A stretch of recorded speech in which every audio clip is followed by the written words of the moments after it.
après cette bonne nouvelle, on va sur une autre bonne nouvelle pour certains. On va revenir un petit peu, ouais, pour tout le monde, mais plus pour certains. On va revenir un peu sur le GP Londres. Ah, c'était sympa. C'était pas mal, hein. C'était sympa, ouais. On aurait dû y enregistrer un podcast, mais il y a un mec qui était trop occupé à le gagner, le GP. C'est insupportable. Ah, désolé, je vais. Le devoir m'appelait, il fallait que je gagne le GP. Tu peux nous rappeler, c'est quoi tes résultats de draft avant le GP? Alors, avant le Grand Prix, on a bien testé pendant 15 jours à fond. On a fait, je sais pas, on a dû faire quasiment 10 drafts. Je crois, en gros, si ma mémoire est bonne, j'ai gagné le premier. Et ensuite, j'ai fait 1-2 ou 0-3 à tous les drafts qu'on suit. Soit une quinzaine, quand même. Ouais. C'était histoire de bien imprégner du format, de voir ce qu'il fallait pas faire. Ça a l'air de marcher, quoi. T'avais fait relativement des trucs expérimentaux. J'ai essayé des trucs, ça n'a pas marché. Ouais. Notamment, je voulais voir si le Boros ultra puissant dont on nous parlait au début de l'édition, c'était vrai ou pas. Ça, c'était sûr. Plein de choses comme ça. Sûr que J'ai testé pas mal de choses. Pas mal de choses qui n'ont pas marché. J'ai observé ce qui avait marché chez les jeux des autres. Je me suis inspiré et j'étais à peu près prêt pour le GP, quoi. Mais non, j'ai essayé pas mal de trucs, quoi. Et du coup, avant le GP, j'ai perdu tous mes drafts. J'ai fait de la merde à tous mes drafts. Oh, bah oui, ça se passe comme ça. Oui, c'est clair. Est-ce que tu veux nous parler un petit peu du format SEAL en Gatecrash? Qu'est-ce que t'en as pensé?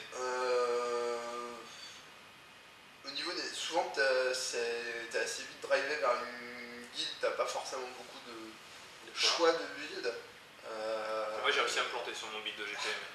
Souvent simplement t'as une guilde, t'as plus de playable que les autres et c'est pas si compliqué de trouver tes 23 cartes. En gros, ce que j'ai observé, c'est qu'il y avait deux archétypes majeurs qui ressortaient sur les adversaires que j'ai rencontrés, puis j'ai l'impression que c'était pareil partout. Il y avait une sorte de Naya aggro dégueulasse, très jouée, qui est pour le coup très facile à battre. En gros, c'est... tous bourrés. Pas avec ton jeu en carton, Jérémy, mais si t'as un vrai jeu qui est à peu près équilibré, c'est pas trop compliqué à battre parce que les gens ils galèrent tellement avec leur mana que... Moi j'ai pris 4 Boros, dont 3 qui avaient le Fire Main Avenger. Ouais, en fait, et bah ils sont quand même morts. C'est quand ouais, même pas assez fort. Le truc c'est que Boros c'est très facile à arrêter, puis c'est une sorte d'aggro all-in et tu lui poses des 1-4, un ou deux removal et Scellé, c'est vraiment mauvais. Scellé, c'est pire, c'est très dur à jouer. C'est moche, quoi. Mais c'était marrant de voir que plein de mecs se sauçaient là-dessus, quoi. Bah, t'as des 3-1 pour 2, il y a des 1-4 pour 3 en face, t'es là, tu fais quoi? Et le truc c'est qu'en scellé, t'as pas un deck stable et équilibré comme en draft, donc t'as des trous dans ta cœur, il y a des trucs qui te manquent, etc. Et le contrôle dégueulasse c'est toujours meilleur que l'aggro dégueulasse, alors que le bon aggro est souvent meilleur que le bon contrôle, je trouve. Quand les decks sont pas stables, bah, vaut mieux avoir un deck un peu plus lent qui va gagner sur le long terme. Du coup, il y a beaucoup d'aggro qui étaient très faciles à arrêter, qui galéraient pour avoir leur couleur de splash. Et, ils te jouaient une ou deux bonnes rares, mais tout le reste de leur pack était tellement vide et tellement facile à arrêter avec une 2-3 pour 3 que... Au final, le format est quand même relativement lent aussi. C'était très lent. Tu peux très facilement te permettre de splasher, tu peux... C'est pas là que tu peux te permettre, c'est que la plupart des gens sont obligé d'ailleurs. En plus, t'es souvent 80% des gens ont 3 couleurs et du coup c'est ça qui Il y a ralentit. beaucoup de cartes très faibles, donc t'es obligé de splasher pour avoir un petit peu de puissance. Et du coup, tu peux te permettre de jouer un deck vraiment lent. Pas hésiter à jouer toutes les boucles qui font gagner du temps. Et puis essayer d'avoir chopé les rares que tu peux, les assembler comme tu peux dans ton jeu. Mais en gros, les cartes agressives dans un tricolore, elles sont pas très bien, quoi. Il est pas très bien ce format scellé. Le format draft est cool, mais le format scellé est vraiment pas très bien. Ouais, mais je le trouvais pas si mal, le format scellé, il est très skillé, j'ai trouvé. Ah ouais. En fait, il est... Les games, en tout cas, tu peux très facilement faire la différence. Les games, mais t'es vraiment dépendant. Les mécaniques sont... vraiment dépendant de l'ouverture. Il y a des extensions, c'était pas le cas. Ouais. À la rase, handicap, c'est pas trop le cas. T'es toujours un minimum ouverture. En fait, j'ai l'impression que c'est... T'es moins dépendant que dans la Vassine Restore, par exemple. Ne parle pas de ce non-format, s'il te plaît. Et le pire format, c'est le format où il y avait poison. Parce qu'en fait, il n'y avait pas 5 couleurs, il y en avait 7. Et du coup, tu te trouvais agressif, tu pouvais pas jouer. Et là, le truc, c'est plus ou moins pareil, c'est comme ils ont mis des gold cards. Bah, toi, t'as un plan d'une couleur, mais du coup, quand tu arrives à tes playables dans ces deux couleurs, tu t'aperçois qu'il n'y en a pas assez, du coup tu es obligé de jouer des golds pour compléter, et au final tu te dis je suis obligé de jouer 3 couleurs, tu regardes les fixeurs, il n'y en a pas. Et ça finit en deck bancal, c'est juste ça. C'est juste en fait, tu regardes ton cible, c'est impossible de prendre 2 couleurs et d'avoir le nombre de playables, ou alors faut mettre des merguez à la fin. Et le problème c'est que y a des styles. Ce qui fait que les decks sont soit instables, soit faibles. Et du coup, j'ai trouvé que les decks étaient pas bien. Mais en général, de manière générale, à la fin du truc de ton build, tu te fais putain, mon deck est nul. Ils sont pas que faibles, ils sont aléatoires aussi pendant les games. C'est ça le problème. Alors qu'il y a des formats de scellés où t'as l'impression qu'un peu tous les decks sont pas mal, qu'il y a un truc, chaque jeu est assez fort. Là, tu regardes tous les jeux, ils ont l'air relativement faibles. À la rade, dans Icard, tous les decks étaient bien. Dans Mirodin, Mirodin, 3 quarts des decks, j'avais l'impression qu'ils étaient ultra balèzes. C'est marrant parce qu'à la rade, c'était un format gold aussi, ouais. Mais c'était pas le même nombre de fixeurs. Oui, et puis il y avait les Trilandes, et puis. Ah non, c'est pas le même nombre de fixeurs, c'est juste ça. Et du coup, tout le monde avait des vrais decks, tout le monde pouvait jouer toutes les cartes de son style, c'était puis là, c'est pas du tout le cas. Le fait que les guilds, c'est des guilds de 3 couleurs et pas 2. Déjà, le principe de base, tu peux aller chercher tes playables dans 3 couleurs et pas dans 2. Et du coup, comme les decks sont supposés être stables avec 3 couleurs, bah ça devient compliqué avec 3 couleurs de pas avoir une combinaison de 3 couleurs qui fait un jeu stable. T3 ressort mon. Mais du coup, c'est logique que ce format soit un peu long, un peu bancal. Du coup, moi j'ai eu la chance de voir 23 cartes bien stables, bien carrées, dans 2 couleurs. Ça, c'est beau. Et du coup, le deck il est bien. J'avais une bonne rare, mais sinon j'avais pas de. Il était pas ouf ton deck. Non, il était pas ouf, c'est correct. Il avait le mérite d'être stable et de pas attendre quelque chose. Je suis stable, j'ai 18 bêtes. Pas sans arrêt prendre une main et dire bon bah voilà, il me faut ma peine maintenant, je peux jouer mes cartes. Je pouvais jouer avec ma main de départ à chaque fois. Je posais mes bêtes au fur et à mesure, l'adversaire gagne. C'est vrai que j'ai beaucoup mulligané dans ce format. Bah ouais, mais je pouvais garder mes mains de départ, c'était pas mal. mal. Oui, mais c'est vrai que les adversaires, souvent, ils galéraient sur leur mana, bah moi c'était pas le cas, pendant ce temps-là j'avançais quoi. Et donc moi je joue un Grul, j'avais quand même le gros avantage d'avoir 7 coups de rush, donc je peux incliner mes cartes à 90 degrés à chaque tour. En fonction de ce que. Tu t'empales ou pas. En fonction des bugs de mon adversaire, j'avais toujours une carte pour pouvoir l'empaler. Donc du coup, j'avais un plan de jeu qui était assez simple finalement, et qui était assez efficace dans ce format où tous les decks sont moyens. Et en gros, donc l'archétype que j'ai le plus vu, c'est l'espèce de Naya dégueulasse. Et l'autre archétype, c'est Esper Control, où en gros tu joues toutes tes cartes exort, tout tes removal. C'est ça, ouais. Et tu essaies de tenir jusqu'à ce que tu chopes une rare qui te permet de contrebalancer le fait que tu joues beaucoup de merguez souvent dans ce genre d'archétype. Donc beaucoup de cartes qui font pas grand chose quand même. Exort, c'est une capacité qui a été pas mal sous-estimée au tout début. Enfin, les gens qui voyaient les cartes arriver disaient ouais, je sais pas. En CD, c'est très loin la meilleure capacité. Ouais, en CD, c'est vraiment très fort. En draft, je pense que c'est aussi la meilleure capacité, mais pas de très loin. Oui. Genre en CD, de très loin. En draft, c'est légèrement plus fort. Pas loin de la meilleure. Ouais, mais enfin, un bon deck Evolve. C'est ça ou Battle. Ah non. On est peut-être pas d'accord sur le. Fight. On reste sur le scellé pour l'instant. Sur le scellé, on est d'accord que la capacité d'Orzhov et de l'Exort, c'est vraiment la meilleure capa, parce que c'est celle qui fait partie de gagner les parties qui durent longtemps. Et comme les parties durent longtemps, avec l'Exort, ça te donne un point à long terme, t'as pas besoin d'attaquer. Il est assez régulièrement correct de défoncer une petite bête Exort plutôt qu'un gros truc un peu chiant sur la table quand t'as un anti-bête. Ça dépend. Ouais, ça dépend plein de trucs, mais c'est du calcul après. C'est du calcul après, mais c'est un. La bête c'est une 7-7 ou peut-être en bien vu. Il y a pas mal de gens qui sous-estiment. En général, il faut garder ses removals pour les bêtes de late game. Contre Orzhov, c'est pas forcément le cas. Faut tuer la première bête Exort qui te pose pour pas prendre trop de screeching bat. Ouais, la batte c'est souvent valable de jouer un removal dessus. Alors que normalement, on joue pas un removal sur un drop 2. Ouais, surtout pas sur ou alors un shot sur un guimage, mais normalement tu lâches pas un removal sur la commune classique du tour 2 que joue ton adversaire, sauf si c'est un double tour 2 quoi. Bah là c'est souvent le cas parce que sinon la batte en fait elle a 8 points dans la partie. Elle est vraiment très bien la batte. Et donc ça c'est le deuxième type d'archétype que je rencontrais. C'était très bien pour mon deck, je pouvais jouer 20 bêtes après side si je voulais. Ouais. Donc juste à un moment où l'adversaire s'épuise, il a pas assez de removal et jouer un certain nombre de 4-4, à un moment il y en a qui finissent par mettre les derniers points. Ouais, surtout qu'il n'y en a pas beaucoup des removals dans le format. Mais il y en a plus que. C'est quand même pas mal. Ouais, mais. En Orzhov, t'as moyen d'en trouver quand même, il y en a plein dans cette combinaison de couleurs. Moi au départ j'étais sur bleu-noir, j'ai dû splasher blanc pour avoir des removal. Mais... Ouais, souvent t'es sur une base Orzhov et tu vas splasher les meilleures cartes de Dimir. C'est comme ça que ça se passe en général, tu vas splasher les incos Dimir qui sont très fortes et tu joues toutes les communes d'Orzhov qui sont presque toutes jouables. Ouais. C'est un peu ça que j'ai l'impression de voir sur le CD. Ouais, je suis très d'accord. Si je veux vraiment un format où dès que tu fais une erreur t'es puni, un format assez stylé sur le CD parce que Exhort ça te demande à jouer des cartes dans le bon sens, Evolve c'est pareil, Woodrush faut utiliser à bon escient et bon bataillon c'est pas très compliqué d'attaquer avec 3 mètres si tu les as sur la table. Comme l'a dit Jérémy, les decks sont en général pas très puissants, la plupart de tes cartes sont pas très fortes.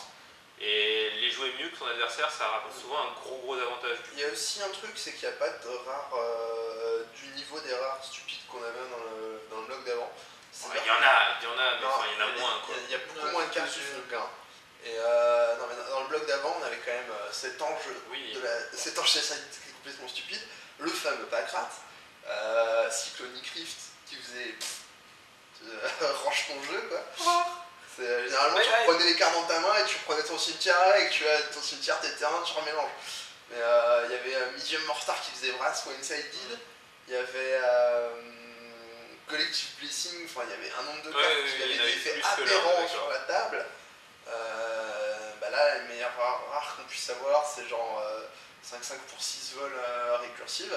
C'est très fort, mais ça fait pas gain au tout tour où tu le joues quoi. Il y a la 4-4 pour 6. J'en mets un palier devant elle quand même, je trouve. Il y a la 4-4 pour 6. Je mets un palier de rare devant elle en CD quand même. Celle qui donne Lifelink, Vigilance ou First Strike à toutes tes bêtes, à toutes les phases d'attaque, elle est insupportable. Celle-là, c'est la rare vraiment fait. Gideon, ça il est insupportable en JT. C'est stupide. Ah oui, c'est complètement stupide. Celle-là en draft, en CD, c'est pire. C'est pas Lucas qui a pris double blanche 4-4 pour 6. C'est très con. Non, mais il y en a quelques-unes, mais franchement, il y en a moins quoi. Ouais. Et cet ange, il a pas un effet. Enfin, il a un effet qui est très fort s'il reste sur table, mais il n'a pas un effet d'arrivée en jeu complètement aberrant comme pouvait avoir. Et souvent, c'est les cartes qui. C'est quand même un peu son arrivée en jeu quand même. À l'impact. L'impact qu'elle a le tour où elle arrive en jeu est moins fort. Après, c'est facile à caster, machin. Ça dépend de plein de trucs, ça dépend de ton board. Tu vois, si ton board il est un peu. Souvent, les boards ils sont un peu. On se regarde dans les yeux, on fait pas grand chose, tu la poses, t'as gagné quoi. Aux autres rares qui faisaient je détruis toutes tes bêtes à peu près. Oui, bah oui. Là, c'est une rare qui a pas. Ouais, déjà, elle arrive tour 6, tu vois, c'est pas comme Bacrat qui arrive tour 2 qui mettait fin à la partie. Il y a très peu de cartes finalement qui mettent fin à la partie le tour où tu les castes. C'est des cartes qui vont te permettre de gagner, mais en 2-3 tours. Par le tour où ça arrive en jeu. Et du coup, il y a beaucoup plus de place, quoi. Il y a beaucoup plus de marge de manœuvre pour s'en sortir sans avoir les grosses rares fumées ou même si on t'en joue une, quoi. Bon, allez, parle-nous un peu du draft là, parce que sinon on va rester 10 heures sur le seed. Enfin, parlez-nous du draft, parce que moi j'en ai pas fait beaucoup, mais vous avez fait un paquet en préparation au Pro Tour. Il y en a fait quelques-uns jours de GP. Jérémy aussi, il a fait quelques drafts sur le chantier de GP. C'est vrai. Quelques cubes aussi. Non, le draft, j'étais relativement confiant, ça va. J'ai fait 5-1. Ouais. Il fallait au moins ça, sinon je faisais pas top 64. J'ai fait 7-3 avec mon CD. Donc 7-2 plus 0-1 à la 10ème ronde, parce qu'il y avait trop de joueurs. À la 10ème ronde, mon CD, qu'est-ce qu'elle est sale, putain. Bon, je suis bien sorti, mais j'étais pas content de l'avoir à la jouer, quoi. C'est quand t'as un bon CD, t'es toujours content de l'avoir là, mais en même temps, il va pas la mettre du côté du draft. Ouais, je me suis dit, je vais prendre un CD avec 6 rares, je vais l'emballer, quoi. Ouais, c'est possible. En fait, mon adversaire a choisi de pas jouer de spell à la 2 ou je sais plus, mais. Le plan de draft, de toute façon, c'était déjà concerté le vendredi. On avait dit que, de toute façon, les gens ils allaient jouer Boros le samedi et que ils allaient être là jour 2, ils allaient ouvrir leur pack. Ah, tiens, ça m'a fait gagner hier. Tiens, je vais prendre ça. Ça, c'était sûr certain. Il y en avait toujours 2 ou 3 par table. Il y avait 2-3 Boros par table, et ça, ils étaient tous nuls. Et ça, on s'était dit, alors, si on peut éviter, on le fait. Mais déjà, parce que ça va être surpiqué, et aussi parce qu'on s'est rendu compte que c'était peut-être la pire guilde. C'est très avec Dimir, mais Dimir en fait c'est bien, mais souvent ça se jume avec d'autres couleurs. Alors vous avez pas vu Dimir, ça part pas tout seul, mais pendant le Dimir bleu noir pur, c'est vrai que ça ne se joue pas en fait en draft. Quasiment pas. C'est rare. Pendant le Pro Drive du Pro Tour, entre les rondes, pendant que ça pionçait un peu, ils ont affiché les stats sur le modo de toutes les guildes en draft. Bon, il y avait que, ça faisait quoi, 3 ou 4 jours seulement qu'il y avait les drafts. Dimir, mais Boros, c'était la plus drafté. Plus drafté. Ça m'étonne pas. Et c'est ça qui gagnait le plus. Sur Modo, c'est ça qui gagnait le plus. C'était très impressionnant. Enfin, on était tous là à C'était dire. juste avant le Pro Tour. Le truc, c'était juste avant le Voilà, Pro Tour. Ça Il n'y avait pas beaucoup de jours de test avant Je pense que ça vient du c'était fait que c'est la guilde la plus facile à drafter. Ouais. Parce que c'était le début de ce forme. qu'il faut faire C'est le est début de relativement forme, évident. ouais. Tu piques les removals et les 3-2 pour 2. Et c'est le pick order d'Orzhov il met un peu plus de temps à se mettre en place. Ouais. Tu fais pas du tout les mêmes choix. Les fameux decks tricolores à base d'Ymir. C'est ça. Que Ce ce deck-là, soit, il faut connaître un peu mieux le format pour savoir comment drafter ça. que ce soit BUG ou Esper. Ouais. Qui perso c'est mes deux decks préférés enfin surtout BUG. Mais Ouais, ça m'étonne pas trop. c'est mes decks préférés et c'est aussi parce que ça a une flexibilité pendant le draft qui est vraiment tranquille quoi. C'est-à-dire qu'il peut pas t'arriver il peut pas t'arriver grand chose de tes voisins quoi. Si ça commence à venir, il n'y a pas de raison que ça s'arrête parce que tu es sur 3 couleurs, tu es sur base cynique, Dimir ou Orzhov cynique, tu as toujours des cartes dans chaque pack, tu as une carte pour toi. Faut juste pas être trop gourmand et que dès qu'il y a une Guildgate, tu la prends quoi. Ouais. Guildgate ou le caillou. Ouais, les Guildgates et les prismes se prennent super haut dans la truc. Dans ces deux archétypes, il faut vraiment pas être trop gourmand sur ah mais elle est bien cette carte, tant pis, j'en verrai plus tard des Guildgates. Alors faut savoir c'est que les Guildgates, ça commence comme ça. Et puis au troisième pack, tu vois, c'est ça la hauteur du pic.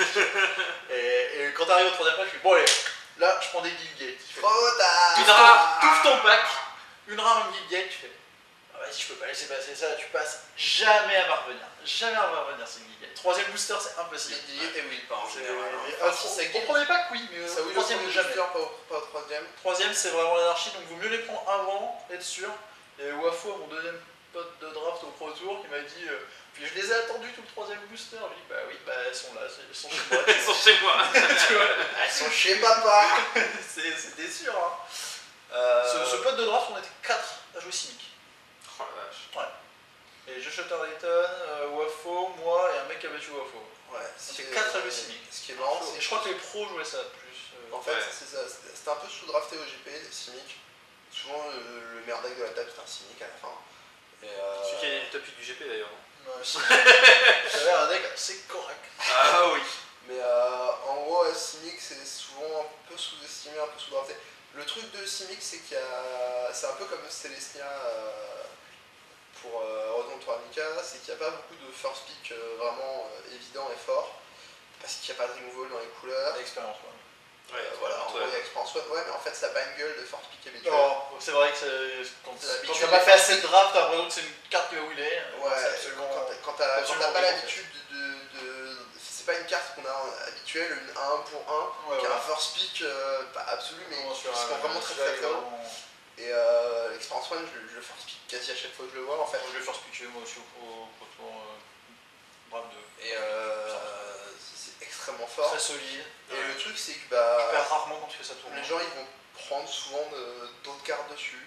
Genre, je pense qu'au GP, globalement, les gens ils prenaient la 3-2 pour 2 au-dessus d'Experience One. Ouais, c'est chiant. De façon systématique. Alors que l'écart de puissance il est dans l'autre sens. C'est vraiment pour Experience One.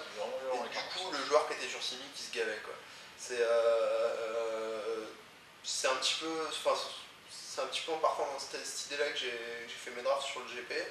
Que Cynic, ce que j'avais observé aussi sur nos drafts, c'est que souvent le mec qui draftait Cynic, il se retrouvait tout seul sur la table à drafter Cynic et c'est lui qui gagnait le pod. Pendant que les trois mecs qui faisaient Boros essayaient de se battre pour pas faire ça c'est différent, parce que je me suis dit la même chose. Le truc c'est qu'on était en test et que les gens voulaient tester les archétypes sans vraiment suivre le cours du draft finalement. C'est ça. Et ça, plus le fait qu'on draftait toujours avec les mêmes personnes et on commençait à savoir qui aimait quoi. Quand tu étais à côté de Michael Rabi, c'était difficile de jouer Cynic, vu qu'il a drafté ça au moins 5 fois de suite. Enfin, toi c'est toujours pareil, quand tu draftes avec le même crew, c'est ça. Ouais, forcément. Alors que le draft qu'on a fait le vendredi avant le GP était intéressant, pour le coup.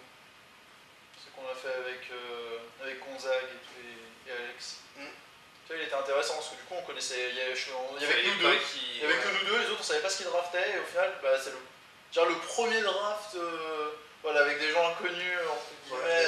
J'ai encore drafté Boros à ce draft là et j'ai encore fait de la merde. Et ça a confirmé que le fallait pas faire ça le lendemain. Pas faire ça. T'étais à côté de Gonzague je crois. J'étais entre vous deux. Je sais pas, mais j'étais entre vous deux, je crois, vous avez tous les jeux joués Boros. On a fait 3 sur 8 à la draft, c'était Boros. C'était faire bien plaisir, Et toi. on a fait 0-3, 1-2 et 1-2. C'était horrible. C'était pas très bien. Mais en gros, ce que je pense, pour la dernière place, je crois. la meilleure ville, c'est Orzhov, à nouveau. Orzhov Simic, ouais, ça me passe. Ouais, alors, soit t'es Simic tout seul à la table, dans ce cas c'est toi qui as le meilleur deck. Soit t'es pas tout seul à la table. C'est vrai qu'Orzhov c'est plus flexible. Et Orzhov, tu peux être deux, vous pouvez être deux à la table, piquez pas forcément la même carte, il y en a un qui va splasher l'autre pas, etc. Et du coup, tu peux avoir les deux qui ont un bon deck à la fin, alors quand t'es deux sur Simic, vous allez deux avoir un deck correct, mais qui sera pas le meilleur jeu de la table, quoi. Et du coup, en général, le meilleur deck c'est Orzhov. En plus, il y a quelques rares vraiment fumées dans Orzhov. Il y a vraiment des très bonnes rares. Il n'y a pas vraiment de bonnes incos, mais par contre, tu as beaucoup de communes jouables et que personne d'autre ne veut. C'est-à-dire que la 1-4 pour 3, elle est forcément pour le joueur Orzhov parce que le mec qui joue Boros, il en veut pas. Et c'est pareil pour la 3-2 pour 4 qui est pas terrible dans Dimir. En gros, toutes les cartes Exort, tu vas les prendre plus haut que les autres. T'as les removal, bicolor, genre exécutionnaire, machin. Il n'y a personne qui va splasher ça, il n'y a que toi qui le prends. Et du coup, je te retrouve. En gros, l'idée c'est d'avoir des removal et des bêtes Exort. Et tu combles le reste du paquet avec ce que tu veux. Et le plan c'est que tu tiens le début de game et tu poses 2-3 bêtes Exort. Et tu ping. Et ensuite tu commences à poser n'importe quelle carte merdique de ton deck, tu fais un drain 3 avec. Prism, c'est bien d'ailleurs. C'est pour ça que Prism, même sans splash une couleur, Prism, c'est juste un cycling qui permet de drainer. Ouais, clairement. Passe ton tour pour faire un drain, quoi, mais c'est gratuit. C'est ça. Et puis une fois de temps en temps, ça fixe un peu ton mana. J'aime bien le rock 2-2 inbloquable aussi dans Orzhov, j'aime de plus en plus. Je trouve qu'il accompagne bien le thème en fait. Il accélère vraiment la cloque. Et si t'as un petit spell safe il y a toujours des petits spell safe. Ça peut être pas mal. C'est surtout bien si tu splash en fait. Ouais, si tu joues Esper. Si tu joues Esper. Et souvent en fait, Orzhov ça splash Call of the Nightwing. La première raison de splasher, c'est cet inco bleu qui fout des tokens 1. C'était ma carte préférée, moi, avant d'arriver au GP. Je l'ai jamais eu entre les mains, mais je trouvais ça vraiment. Mais le truc, c'est que Cypher, ça marche très bien avec Exort aussi, puisque ça permet de rejouer un spell. Les deux mécaniques marchent très bien ensemble. Donc, et en plus, c'est une carte qui permet de gagner du tempo en chumpant. C'est ça, c'est Esper en fait. Sur Esper, tu joues sur les rares, mais sur la synergie entre les deux capacités. Et quand tu joues BUG, en général, c'est juste que toutes les cartes, il y a marqué carte advantage dessus. Donc, ça, dans l'archétype, je n'ai jamais drafté. Je peux te dire que moi j'ai drafté. On a fait quoi? On a fait 2 drafts de GP et 2 drafts de Pro Tour. J'ai drafté ça 3 fois sur 4. 3 fois sur 4. J'ai fait 3-0, 2-1, 2-1. Je peux dire que c'est vraiment. Faut vraiment que ton adversaire il donne tout pour le foot. Parce que s'il pionce un peu trop, mais tu vas finir, tu auras des milliards de cartes, il n'aura rien du tout. J'ai jamais essayé, mais effectivement, ça permet de jouer les Urban Evolution quoi. Ouais, déjà, mais moi je les prenais tellement tôt. La seule que j'ai pas pris, elle a wheelé, non mais je trouvais ça tellement ouf. Mais le truc, c'est que Urban Evolution, c'est sous-piqué. Dans Simic, aggro, Urban Evolution, c'est nul, c'est pas une carte Simic. C'est une carte 5 couleurs. Ton plan, c'est pas bête Urban Evolution, c'est bête. Ouais, je sais bien. Ça rend vraiment en tricolore et tu peux pas jouer ça dans un bicolore contrôle parce que dans ces deux couleurs là t'as pas ce tu contrôles pas en fait. Tu contrôles pas du tout. C'est 3 couleurs alors les Urban Evolution. Simic c'est un bleu, tu peux absolument pas jouer en mode contrôle. Les gens draftaient pas forcément comme il fallait le Simic en plus aussi parfois. Parfois tu avais l'impression que tu étais tout seul à drafter Simic à la table, en fait non, il y avait quelqu'un d'autre. C'est juste qu'ils se trompaient de cartes. Et en gros pour drafter le Simic, il faut prendre que des bêtes et le drafter et les prendre par ordre de coups de mana. C'est presque ça. J'exagère.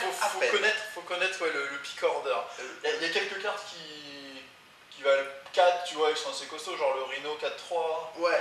En gros, t'as quelques infos que tu vas prendre dessus. Le Drake one shot, ce que je peux dire dans Simic.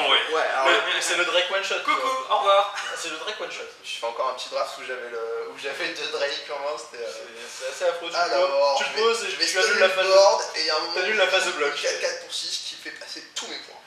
Alors lui, si vous jouez Simic, il faut le prendre. C'est le conseil du jour. C'est quasiment la seule carte qui a un gros coup de mana que tu vas prendre au-dessus des petites bêtes. Je pense que tu joues Expert Antoine et lui, je prends Expert Antoine. Ouais, non, je prends Expert Antoine dessus. Déjà parce que lui, il a plus de chances de wheeler. On va faire une série de first pick, first pack à la fin. J'ai préparé 15 boosters, j'ai pas eu le temps d'en faire beaucoup plus, mais ça devrait aller. On a vu le premier, on est déjà pas d'accord avec Tim. Ouais, tout simplement, ouais. En gros, la force de Simic, c'est Raptor, Experience One et Shamble Stark essentiellement. Shamble Stark, c'est sous-piqué. Shamble Stark, ça wheel tout le temps. C'est sous-piqué, hein. Shamble Stark ou Shark? Shamble Shark. Ouais. C'est un peu c'est un requin, tu vois. Ouais, Ouais, non, c'est marqué mais dans son type de c'est- créature. C'est ça. C'est un shark. C'est une créature qui est vraiment très forte et tu peux force pick assez régulièrement en fait. Dès qu'il n'y a pas un bon mais- removal C'est un bon dedans, pari, c'est un bon pari de voir s'il peut wheeler quand même. mais Parce que franchement, ça wheel tout le temps. C'est vrai, à ce moment-là. en fait, ça wheel, sur le deuxième pack, ça wheel tout le temps. Il reste 5 cartes, Sur le hein, premier, comme ça. c'est pas toujours. S'il nous reste du temps ça- après le truc, on fera peut-être un draft. Éventuellement. On pourra même le streamer si vous voulez. Mais ouais, non, voilà, Simic, ça sera vraiment de façon très agressive.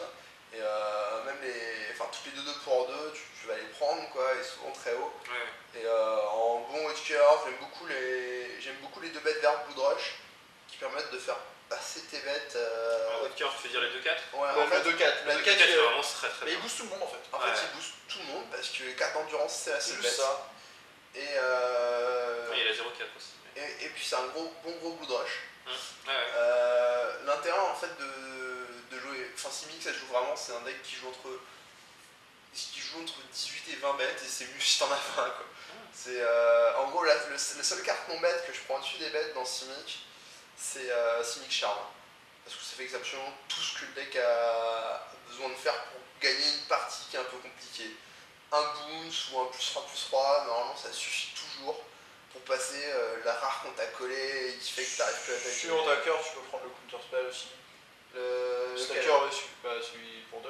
Celui pour 2. Si la cœur est Ouais. suffisamment. Ah oui, des fois. Ah, celui pour 2, par contre, Ouais. ouais, je le prends aussi si ma cœur est vache. En fait, plus ta carte est basse, plus les comptes vont être forts. Et le spell rupture, c'est une carte qui est pas bien dans Simic, donc normalement tu t'en as comme tu veux. Ouais, non, c'est des last pick. Hein. Et c'est une très bonne façon de finir ton jeu avec les 3 spells de ton Tu jeu. veux pas finir ton jeu, c'est une bonne stratégie. Oui, c'est une bonne carte.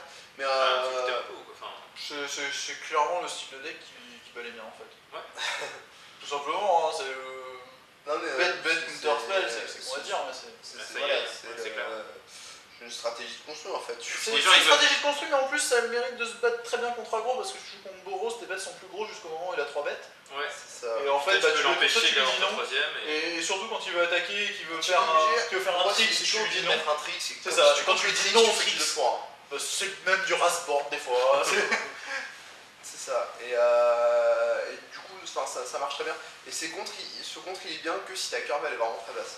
Et que Ouais, t'as c'est déjà ça. beaucoup de bêtes. C'est ça, Donc voilà. faut pas rater un drop de créature. Je dirais presque à partir du tour 1, parfois t'as pas de bête tour 1, mais du tour 2 au tour 4, enfin tour 2 tour 4, si t'as pas joué 3 bêtes, c'est qu'il y a eu un problème dans ton draft quoi. Et un contre, quand t'as fini d'épuiser toutes tes bêtes à chaque tour, tu lâches ton compte et tu finis la partie. Sur le spell qui aurait dû retourner. Sur le spell, tu aurais dû retourner à chaque Merci. fois, donc le gros removal ou la rare. Quoi. Donc c'est vrai que ces spell rupture comptent très bien dans Simic. Sur les autres guilds, en gros, Boros c'est vraiment all-in. Non mais ouais, c'est vraiment all-in, faut pas en plus les colorés sont. Il y a que 2 couleurs mais les colorés sont exigeants. Ouais. T'as pas le droit de perdre du temps en fait, t'es obligé d'enchaîner. Et il y a des cartes en face qui quand elles sont mises sur table c'est insta-lost. Genre je pense au 1-4 contact mortel, noir. Il y a des cartes, voilà, tu te les prends, bah, tu fais bah je peux plus attaquer, j'attaque qu'une bête, bah non ça fait pas bataillon, j'attaque avec les droits, il y en a une qui meurt, c'est de la merde. La capacité est nulle. De base la capacité bataillon est mauvaise. C'est la plus mauvaise capacité. En fait, ce qui permet au jeu de se le passer, c'est un deck où tu dois toujours avoir le même ratio créature-spell, et en gros, tu dois avoir 18 bêtes. C'est ça, si t'as que des bêtes, tu ne passes pas, si t'as que des spells, bah tu ne joues pas. Si t'as plus de 6 spells, tu vas galérer parce que tu vas pas te poser une bête par tour. Il faut vraiment que tout se passe dans l'ordre où ton adversaire lui arrive des misères. C'est un peu exigeant. Faire bête tour. Tu peux jouer ça, tu vois, tu peux faire un 2-1, mais Les 3-0, tu peux pas le viser. Les cartes cruciales, c'est. Avec Boros, faut. Ou alors faut un paquet de True Fire Paladin. Ouais. Mais les cartes. Non, mais même oui, pas, c'est Nemco, parce que donc, ouais. c'est Nemco et même ça.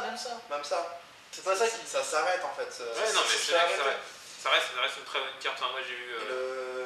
Genre à la limite, ce qu'il te faut, c'est plus le 2-1 qui fait lui, il bloque pas, ou des trucs comme ça.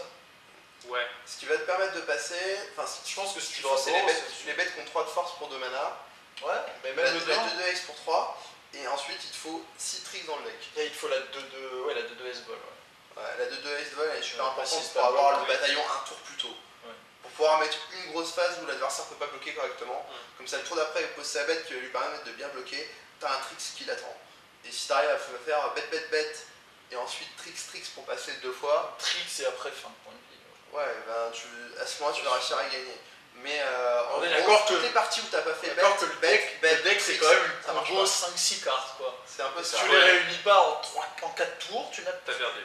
C'est assez triste. T'as pas de second souffle, t'as pas de deuxième chance. Vous l'aurez compris, si on stream un draft, Ce sera pas du Boros. ce sera pas du Boros, il y a quand même Il y a très peu de chance. Très peu de cartes. On a fait quand même à peu près on a fait quoi? On a fait une petite quinzaine de drafts après le Pro Tour, nous deux. Je crois qu'on a jamais drafté Boros. Si. Alors on a fait un draft Boros. Ouais, je devais être AFK sur le lit, je pense. Non, on a fait un draft Boros, on a été déconnecté pendant le booster. Ah oui, c'est vrai. C'est vrai, on a été déconnecté de 6 pics. À 30 Et on nous a forcé à jouer Boros. On nous a pris À 4 32 pics 4 Boros. pics Boros sur 6 pics. Et du coup, je me suis dit, bon bah à partir du moment où on est parti. On a gagné ce draft. Enfin, il a gagné ce draft. Moi, je suis parti faire dodo. Je me suis dit, vas-y, scoop, il est perdu ce draft. J'ai dit, attends, on va voir ce qui se passe. Et Boros c'était assez ouvert. En gros, j'ai pris toutes les bêtes qui coûtaient 2 et 3 mana et tous les tricks derrière. Et du coup, un bon jeu à la fin, j'ai gagné le draft. Mais les games se sont vraiment très bien passés. J'ai à chaque fois fait bête, tricks, quoi. C'est. Faut vraiment que les étoiles s'alignent, quoi. Mais vraiment, faut me forcer pour drafter le Boros. Parce que c'est ce qui marche pas en général. Non, Sur Dimmer, j'ai essayé 2-3 fois le drafter pur. le drafté pur, c'est vraiment marche tendu. pas. Ça marche pas. Simplement, ça marche pas. Et sinon, il y a. C'est ma guilde préférée, le à condition que tu mettes les 3 couleurs. Ouais. Il y a le 4 ou 5 couleurs qui marchent de temps en temps avec des gates, Je voulais en parler parce que et des rares. t'as joué ça sur Beaucoup ton de rares. deuxième draft de Ouais. GP et ton deck était absolument magique, quoi.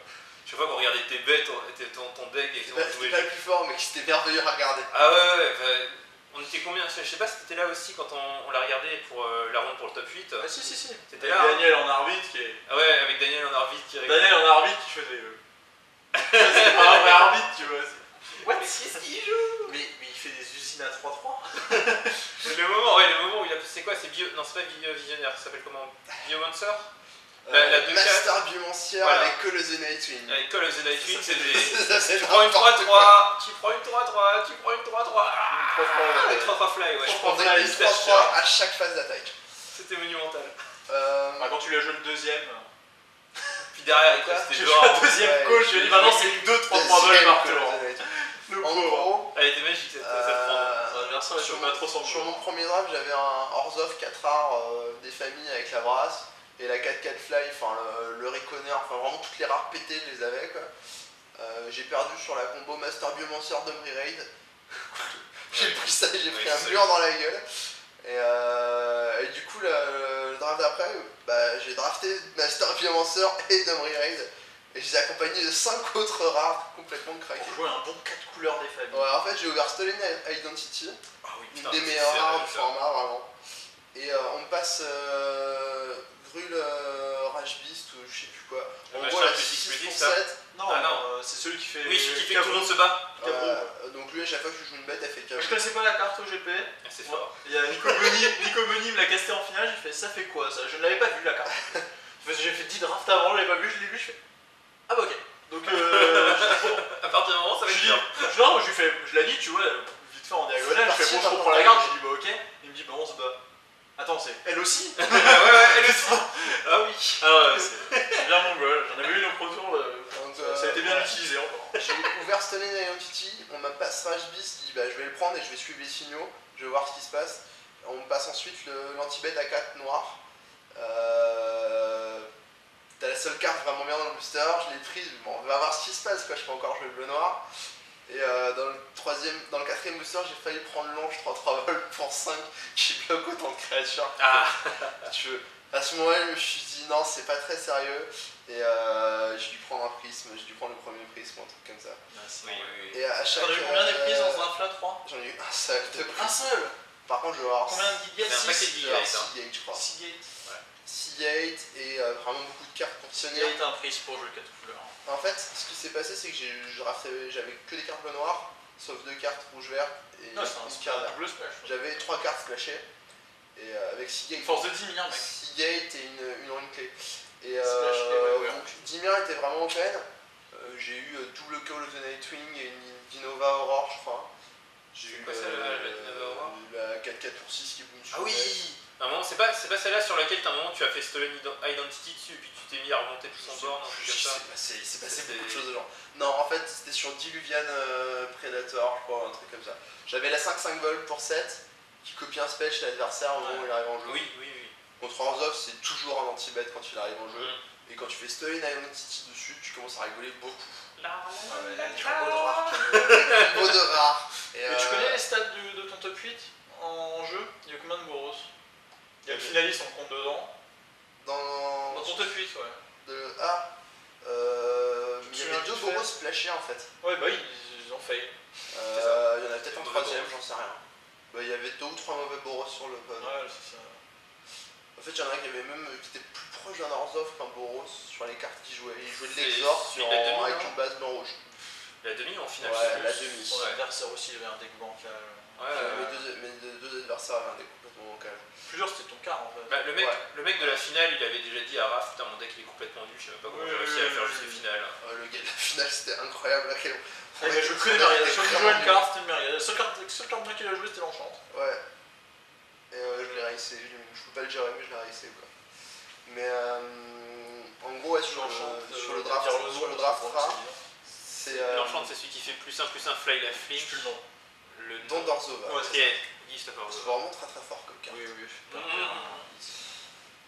C'est un force pick assez solide.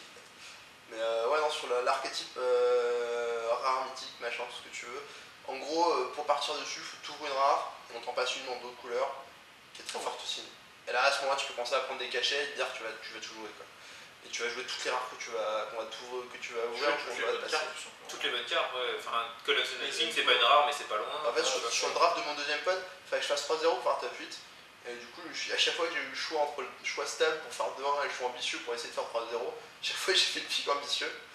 Donc c'était sur une carte bleu-noir, j'ai pris le match des grands fonds pour piocher mes rares. Oui, il y a l'image des grands fonds. Alors ça marche très bien avec Master Biomancer, je garde le tour d'après. Il arrive en jeu. Beaucoup amusé, ouais. Il y avait Domri Raid dans Spike, enfin c'était vraiment n'importe quoi. Et derrière qu'il y avait 2-3 removals, il n'y en avait pas tant que ça. Et derrière des 1 pour 3 qui remontent pour bloquer à l'infini jusqu'à ce que je joue une 6-6 pour 7 quoi. Et non, c'était. En gros, normalement tu étais censé perdre bien contre Boros parce que t'as pas le temps quoi. Et contre les autres decks tu es censé gagner quoi. Et le Boros que j'ai affronté a pas. Il a raté son coup, c'était très tendu quoi, mais je m'en suis sorti puisqu'il a mulligan à la fin quoi. Sur la 3. Mais les deux autres après, j'ai joué contre Orzhov, les 2 matchs suivants, effectivement, le match-up il est facile quoi. Je joue une rare par tour à partir du tour 6. Il va gérer les 2 premières, il va mourir sur la 3ème quoi. Ouais, sur top 8, j'ai raté mon Simic Manipulator, on passe expérience 1 et derrière c'est l'autoroute quoi. C'est derrière, t'es pas tout seul sur Simic, mais l'autre devait être un peu éloigné de moi sur la table. Globalement, le niveau de ton top 8 semblait pas excellent. Bah d'ailleurs, les decks étaient pas bons, globalement. Ouais. T'es le seul à avoir un blue deck quoi. Bah en fait, le Simic que j'ai affronté, le premier, il était pas merveilleux, mais il y avait Défiance du clan dedans. Et ça peut suffire. Bonne carte ça. Ça peut suffire. En miroir de Simic, celui qui joue Défiance du clan, il a de bonnes chances de gagner. Ça fait toujours plus 2 pour 1 et ça tue et ça entame des points de vie quoi. Ouais, c'est clair. Bah, la game où il l'a vu, il a gagné quoi. Il n'a pas vraiment laissé de chance de revenir. Mais effectivement, sur les 2 autres, c'est moi qui avais les drop 1, donc c'est moi qui gagne les autres. Et il y avait le Simic Manipulator aussi qui est complètement tué comme ça. Complètement craqué comme carte. Complètement tué. Alors, on me l'a joué. C'est celui qui dépasse le token 1 ? Non, celui qui fait des contrôles magiques à la celui-là- chaîne. Ah oui, celui qui fait des contrôles magiques. Celui-là d'ailleurs, il est pas très bien. Oui, non, mais c'est pour ça Celui que qui je déplace les pose la marqueurs, il est question. pas très bien. C'est le plumage, voilà. Simic Il est pas si Manipulator, c'est triste, même. fait un contrôle magique tous les 2 tours. C'est beaucoup trop fort. Tous les 2 tours, ouais. Au tour, moi je l'ai dans mon premier draft. Bah, je joue encore BUG. Alors la force de BUG, tu vois, c'est quand tu joues Cynic Manipulator, tu peux prendre toutes les chauves-souris d'en face. On avait 3. Mon adversaire avait pris les 3. Il n'y avait pas eu le choix, chaque fois il les a joués, chaque fois je les ai pris, et du coup j'exhorte. Ah ouais, c'est clair. C'est pas le but de mon deck, mais bon. Mais c'est pas grave, ça marche, ça gagne. Au Pro Tour, je suis tombé contre Frolic, qui était le 3ème joueur à jouer Simic sur le pod. Sur le pod, ouais.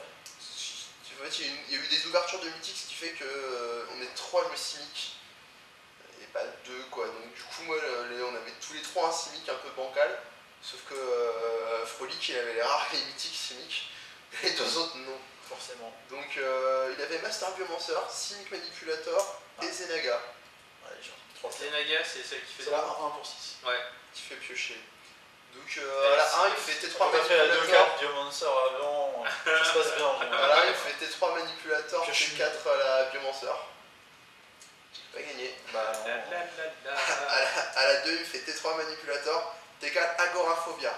J'aurais préféré qu'il me fasse Master Biomancer. Ça fait une petite combo Cynic Manipulator à Ouais, vu qu'à chaque fois que tu joues une créature, tu prends le contrôle de créature de l'adversaire. Puis tu remontes Agoraphobia. Tu remontes à Agoraphobia et tu recommences. Ouais. Et tu prends toutes les cartes. Quelle que soit la force de base de la carte, en dessous de 6-6, voilà quoi. Tu poses Agoraphobia, tu poses une bête, tu prends la carte, tu remontes Agoraphobia, tu recommences. Il vient contrôle magique tous les 2 tours, en jouant, mais vraiment en jouant une bête tous les 2 tours quoi. Un miroir de Cynic quand il n'y a pas de removal, c'est Un miroir de Cynic, je vais écraser. C'est la faiblesse. Hein. Bah, il faut essayer de. Enfin, moi, tu peux pas trop te permettre de les jouer, mais tu peux faire des pit fights. Mais au deuxième pod de draft, on était 4 à jouer Cynic, mais moi j'avais un Cynic tricheur. Ouais. C'est le Cynic qui joue carré du truc pour un rouge, un vert qui met X pour le nombre de land. Ah non, carré. Donc quand je faisais mes miroirs de Cynic, c'était assez rigolo, tu vois. C'était pas très dur. Hein. C'est le Cynic tricheur, tu ne peux pas perdre. C'est pas forcément le meilleur deck, mais en miroir de Cynic, c'est absolument pas perdre avec ce setup. Excellent. En gros, Cynic souvent joue sans removal ou alors avec un Cynic Charm. C'est le combat de bête qui est la plus grosse. Le plan, c'est que tu poses une bête par tour et à un moment l'adversaire il expire quoi, parce que juste non, il reste plus à c'est bloquer quoi. Et mais quand ton plan c'est une level up et que à côté tu mets des bêtes et que le mec il tue ta level up, en fait t'as fait du vent. Ouais, c'est clair. Mais normalement ça existe pas en miroir de Cynic parce qu'il n'y a pas de removal. C'est ça. Il y a un bounce. Ouais, bah il y a. Le boon c'est pareil, parce que le tempo qu'il fait, il fait sûrement gagner. Vaut mieux faire une bounce, mais ouais. Nous là t'as c'est un removal à 2 mana. Pour 2 mana, la partie va se terminer tellement vite sur les phases d'attaque que tu vas pouvoir faire derrière. Donc enfin voilà sur ce qu'on peut dire sur le draft Gate Crash, on a un peu fait le tour, on n'a pas parlé de Grul. Allez, ce que j'allais dire, vous avez pas parlé de Grul. Pas parlé de Grul. Est-ce qu'il y a grand chose à dire sur Grul? Grul, bah, moi ce que j'en ai relevé, c'est que il y a 2 façons de le drafter. Il y a la façon où tu joues des removals et à la fin tu poses des tons. Ouais. Je trouve que c'est pas bien du tout. C'est pas très bien, non. Et sinon il y a la façon où tu joues des bêtes tour 2, des bêtes tour 3 et tu les boostes et voilà. Et ça c'est pas mal. Et ça c'est bien. Le problème, c'est que souvent, enfin, t'es un peu dépendant des communes qu'on va ouvrir, parce qu'il n'y a pas tant de drop à 2 que ça. Et c'est vraiment crucial de faire pas péter tant que 2. ça, c'est vrai, mais. Bah déjà, la carte la plus forte du deck, c'est la 2-2 qui met 2 en pool. Voilà. Ouais. La 2-2 qui met 2 en pool, tu la mets ça, tu mets une 2-2 qui gagne le first strike pour un rouge. Et après, toutes les autres. Tu fais ça tour 2, bah t'es tranquille. T'es tranquille parce qu'après, tout le reste de la partie, tu peux jouer des cartes en mode rush. Ça marche aussi en moderne et en type 2. Puis il y a une des cartes il y a une des Enco la plus craquée de l'extension, qui est le Guillemage. Le Guillemage. Il est complètement craqué. Il est pas mal. Quand je commence à attaquer 4 c'est complètement craqué. Hein. Parce que c'est 2 par 2 après. Non, puis le trample ça permet de finir les parties, ça empêche de jumper. Trample ça arrive moins souvent, mais quand le mec il t'anime 2, 4-4, je l'avais aussi dans mon Cynic tricheur. Ça pour le coup, c'est pas une carte qui est très bien pour Cynic. Les 4-4, quand tu fais ces gros tons, après il développe pas quoi. L'image de Grul, le drame c'est pour Orzhov. Le drame c'est vraiment pour Orzhov. Ah ouais, c'est les 4-4, c'est bloqueur, c'est les 1-4.